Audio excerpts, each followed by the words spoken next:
Hello everybody, this is Hammer Striker here. Today we've got a P-10C from CZ on the table. It's chambered 9mm. A week or so ago we probably saw our first look. We had just gotten our hands on the gun, but I was in the middle of a construction project and we couldn't get to the range with it. We made it to the range. We probably put close to 500 or more rounds through it. It was a lot of fun to shoot and we just kept wanting to shoot it more and more. So let's go through today and actually do the full discussion on this gun, and I'll show you the various things about it. So we're going to start with, of course, I'm going to show you that it's empty. We wouldn't want to be handling a gun that's not. You never assume they are. So the gun itself is considered compact. Fits into the same rough territory as like a Glock 19 or a PPQ, Walther PPQ. And a lot of the media hype going on with it right now is heavily comparing it to those two. It's 7.3 inches front to back. It's 5.2 inches tall. And it's 1.26 inches thick. So it's just a hair bigger than the Glock 19 and a hair smaller than the PPQ. It weighs 26 ounces, and like the other two, it has a capacity of 15+1. One of the things we found on this, it's a very high quality gun. Everything, and I'll show you the various parts of it as I go through it, everything seems to be very well done on it, and it does seem to have cherry-picked some of the best characteristics of each. It does have a Picatinny rail with a single slot. So you can put lights, lasers, and other accessories on the front. It does have serrations on the front of the trigger guard, and it's curved. So it kind of gives you, if you want to put your finger up there. I don't have long enough fingers for that, but some people do, and they like that. And it's also got a really deep undercut. So when you get a hold of it, you're really way up there. Actually, proper hold would be just like that. And the other thing you'll see is that it's got a real high and deep beaver tail cut out here. So when you get a firing grip on this gun, you are really way up there. So you get a fairly low bore axis, and you do get a very solid, comfortable grip on the gun. Let's talk about the grips a little bit. It's got stippling, little points all over on the front strap, the sides, which are a little more muted than the ones on the front, and the back strap. And at first handling of them, they seem to be a bit on the aggressive side. However, when you get it in your hand, you get it to the range, and you're shooting it, it doesn't feel aggressive at all. It doesn't bite into your skin. It doesn't hurt. I had the remains of a blister here when I was shooting it, and it didn't even bother that. So overall, it gives you a very solid grip on it. There is no way this gun's popping out of your hands. But it doesn't hurt or abrade you or feel overly excessive. And it's also got some stippling right here on the side to give you that kind of a landing pad for your trigger finger if you want to put it up on the frame to make sure you've got your finger where it belongs until you're ready to shoot. Makes it really good place to find it right there. A few of the other characteristics of it, it does have front serrations for those that like to do a press check, and rear serrations. Serrations are very aggressive, but they're not sharp, so it's easy to get a hold of them. They're not going to slip out of your hand, but it doesn't hurt your hand, doesn't tear you up, and it's real easy to operate it. It has 3-dot sights, which are actually clear and easy to see. Now there is one minor disadvantage to this. They are luminescent sights. So they have, when you're looking at them in bright light, they kind of have a bit of an off-white coloration to them, and when they glow a little greenish. And what I tend to find with the luminescent sights is they're not overly useful at night, unless you're keeping a night light on to scare away monsters under your bed. They'll discharge fairly quickly. And during the day, they tend to get more of a grayish cast. They're not bright white like just a white painted 3-dot sight. So I would have preferred that they either just be conventional white paint or they be something like a fiber optic, which would give you a little bit more benefit in either way. But they do come with the luminescent sights. The rear sight is windage adjustable and of course replaceable. It's got a set screw to keep it in place.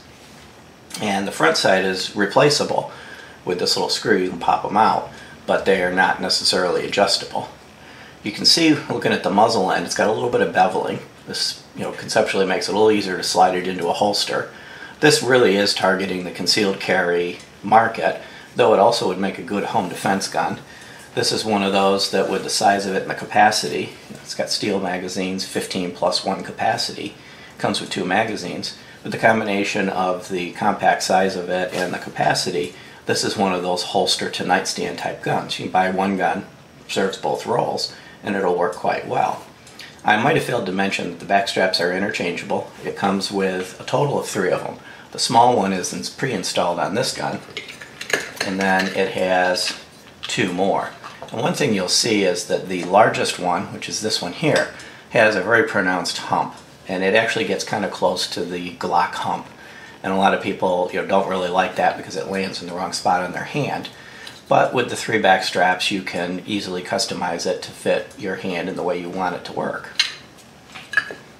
Another point on this is the controls are ambidextrous. The magazine release is true ambidextrous. It's not reversible, it's just right from the factory, ready to go. And the slide catch and slide release is ambidextrous, right from the factory, ready to go. One note on the slide release is kind of interesting. It might be a little hard to show this on camera. If I can get a little light in there and I'll get my pick. The slide release is catching right there at the front of the loading ramp. By design, this is the way it works. It's not a defect or anything. But instead of catching on the side, most of them there's like a notch on the side and it kind of hooks into that. It's actually catching on the front of the loading ramp. When I get it apart, I'll show you that the slide release, the slide catch assembly, is very robust. And one of the advantages to that is a lot of these ambidextrous slide releases really don't work well. They'll work from the one side where the notch is, but on the other side when you try to press them, the whole mechanism bends just enough that they're often unreliable. This one works, it's a big solid piece of metal in there, it works completely whichever side you've got. But one thing you will note is it's a bit stiff. Trying to release it with the slide release took a bit of force. Now after we'd been through several hundred rounds, it loosened up quite a bit, and now it's pretty much equivalent to a Glock. But initially it was actually quite stiff, and you really had to put some force on it to get it to operate. So I think that's one of the things, as the parts smooth out and break in, that slide release will work much more smoothly. And with that robust piece of metal in there, it'll probably also be far more reliable than many of the ones that are kind of a stamped steel arm that goes through there. So let me go ahead, disassemble it, show you some of the internal parts. The disassembly procedure on this is very similar to a Glock. Verify clear, you do have to pull the trigger.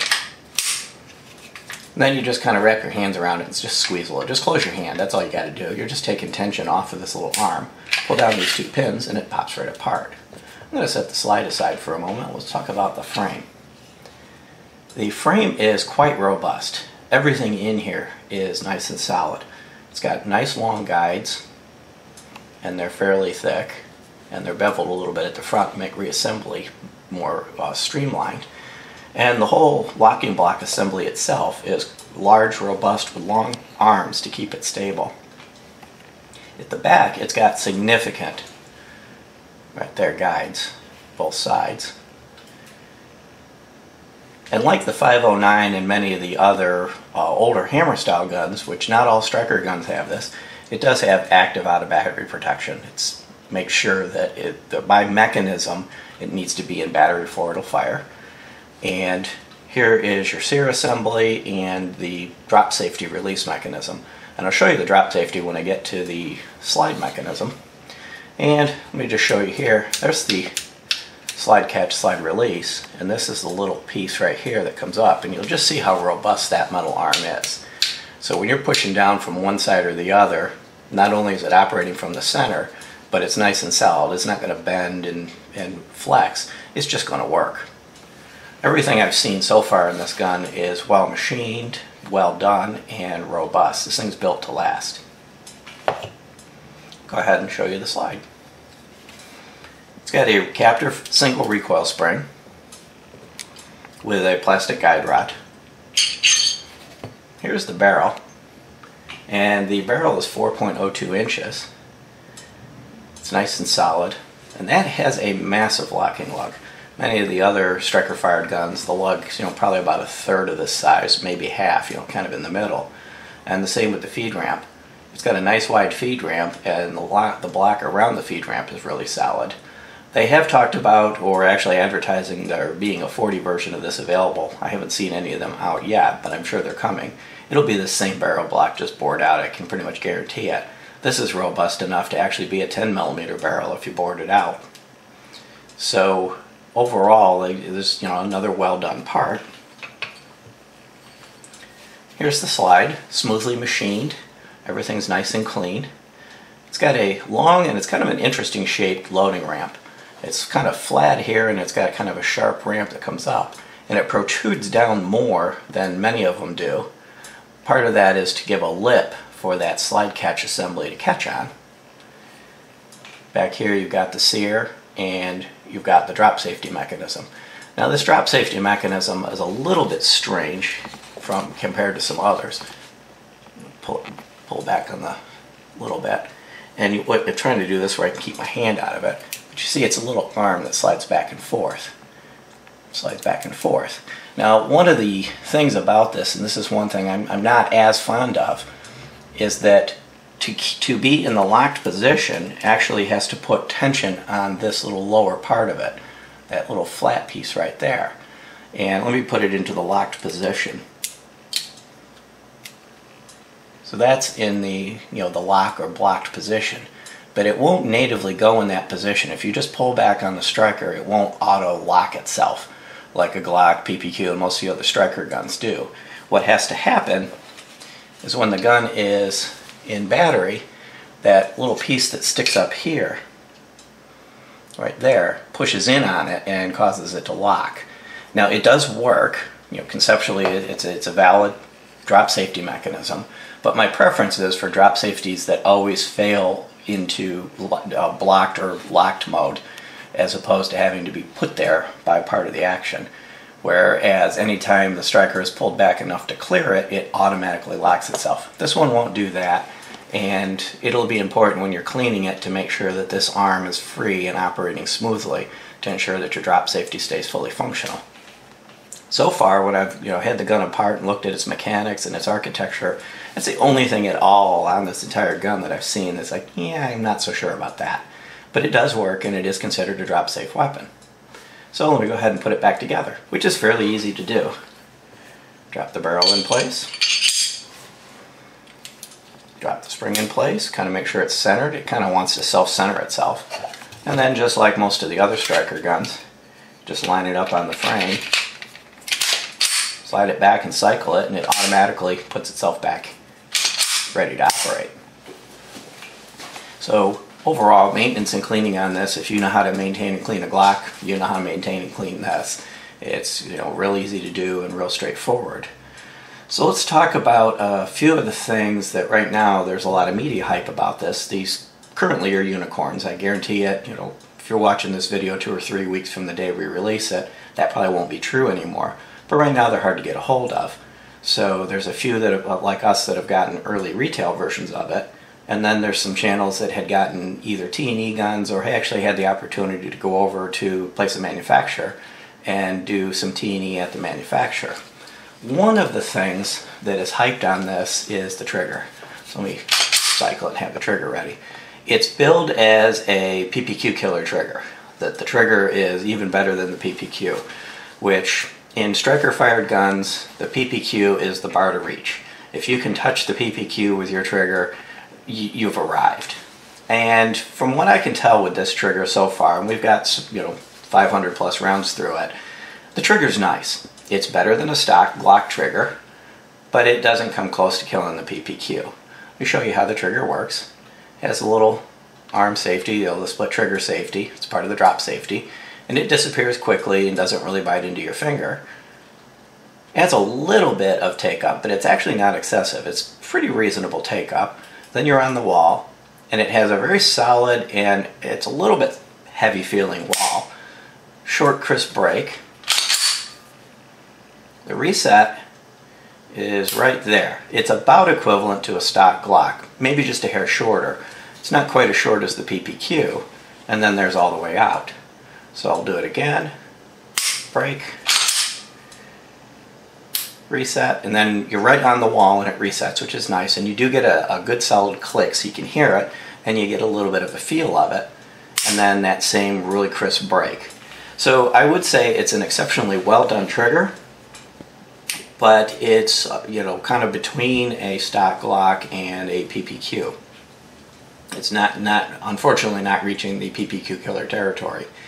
The other thing I'll note about it is if you've got Glocks and you're into Glocks, you do the minus connector. They cost about 25, 26 bucks on the open market, and the 25-cent trigger job where you polish some of the components, the triggers will come out pretty close to equal.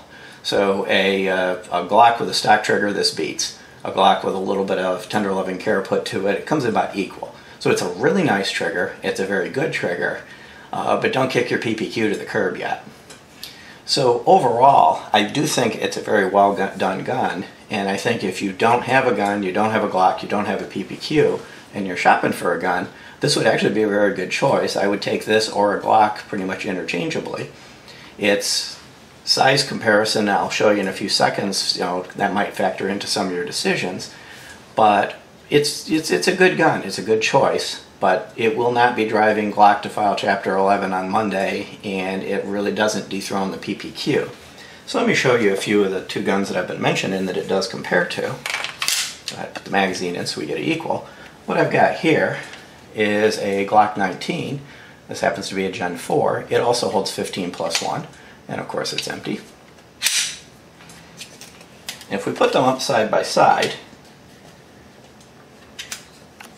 right here, you'll see the Glock's just a hair shorter in each dimension. It's a hair shorter in the front, it's a hair shorter top to bottom, and it's a hair thinner. Now, we're talking hairs here. It's not sufficient difference in size for you to say, well, I don't want this because it's way too big. These are minuscule differences that most of the time won't make any difference whatsoever, and you can see how similar the trigger guards are in everything else. And I've also got a PPQ, and then I'll show them all together. Got a PPQ. This is a 9mm as well, and of course empty one. And if I put the CZ next to the PPQ, the CZ is just a hair shorter than the PPQ length. I mean, it's really nitpicking little pieces, and it's roughly equal on the height. So basically what you've got is it fits neatly between the two, but it's so close between the two that really size isn't going to make a difference. Capacity's not going to make a difference. Every one of these guns is 15+1. One of the things that may make a little difference that kind of hints towards the Glock is the vast aftermarket support for holsters and magazines and all sorts of other fun stuff. But with the Picatinny rail and the overall dimensions of it, this will be every bit as good of a carry or a home defense weapon as either of the other two. Last thing that there's a lot of talk about is holster compatibility, that this will fit into Glock 19 holsters. And that's partially true. The big test always tends to be Kydex. I've got a Kydex IWI holster that fits the Glock 19. So if I put the Glock 19 in this, it fits nice and tight, it retains, and then you push the button to release it. If I try to put the P10 in it though, it'll only go about that far and it hangs up. So in this particular Kydex Glock 19 holster, the P10 won't fit. Now I happen to have a holster for the large frame Glocks, the 45 10mm, and it'll go into that. It's a little bit sloppy. It does retain. The retention hangs off the trigger guard, so that part works, but it's not, it's going to rattle a little bit. So the moral of that is, yes, it will fit into some Glock 19 holsters, but not all of them. So before you go buy a holster for it, if you get one of these guns, make sure that the one that you've chosen happens to be one that it fits in. The Kydex, of course, are going to be the toughest ones to get that kind of thing with. When you get into the pouch style holsters, the flexible holsters and things like that, it's probably almost a guaranteed fit. So it's just something worth looking at before you place your order on Amazon and find yourself disappointed. Overall, my impression of the gun is they've done an excellent job. The hype, I don't know how much the company had to do with that, or how much that's just the guns community's excitement over the first striker offering from CZ. But it doesn't quite live up to the hype, but it's a really good gun. We paid $550 for this one, which is about $50 over the MSRP of $499. That's what's going on right now. I've seen prices on this from $550 all the way up to ridiculous. That'll settle down. Right now, you might be able to get one close to MSRP. Give it a few weeks, give it a month for the supply to saturate, and I think you'll be seeing these in the $450 and under territory, under MSRP. So you're likely to be able to get one of these for $100 or more under a Glock, and pick yourself up a very good gun. So if you like our videos, please give us a thumbs up, share, subscribe, check us out on Facebook, and have a great day. Thank you.